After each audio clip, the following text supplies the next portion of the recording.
के तरफ से ये मुट्ठी भर गोली बास्कित भैया और अजय मालिक जी की तरफ से शानदार पुरस्कार बा। विक्रम सर नीचे बुला रहे थे। अच्छा कोई बात ना।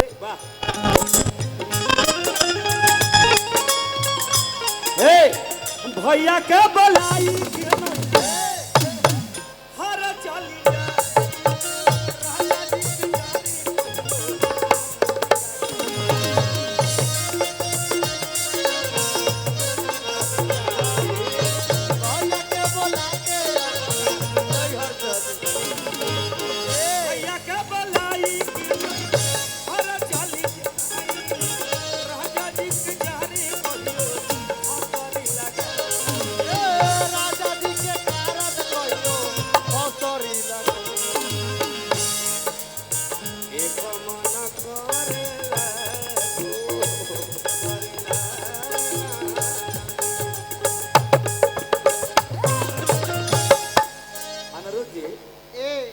भोजपुरी का नहीं फरमाइश आप बोले तब मैं गाया, लेकिन आप एक पैसा पुरस्कार अभी तक नहीं दिया।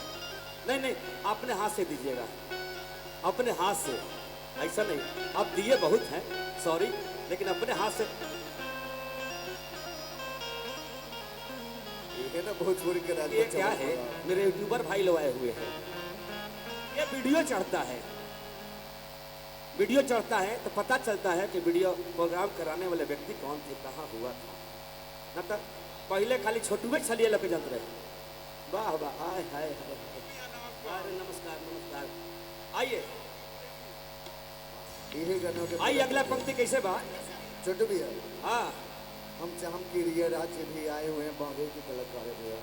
आपकी सबके फरमाइश पर कि दोनों एगो, लेकिन अंतिम पंक्तियां हो जाए दही वाला। हाँ कल्याण गणपति अंतिम हो गई। हाँ ठीक हो गई। अभी बानी हम अभी लाइन पर बानी, फोन कटल लाइक है, बाद हम फोटो खिंचवा ले।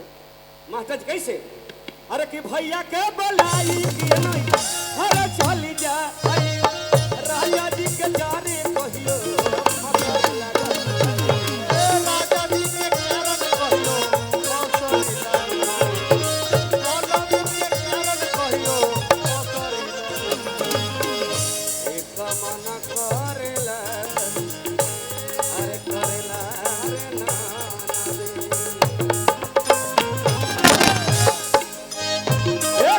ना अरे करेला या ननद,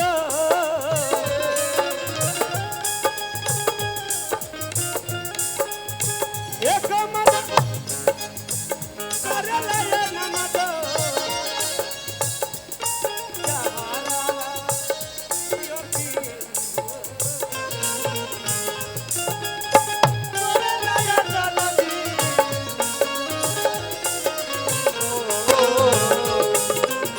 राजा जी के बोला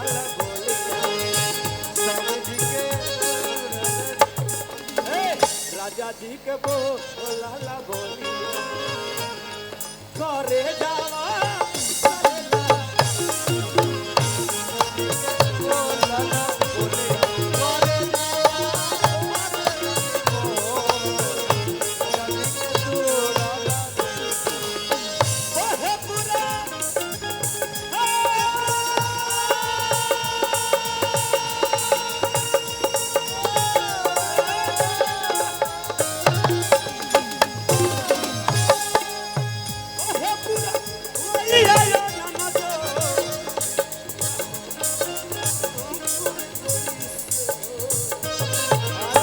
राजा जी के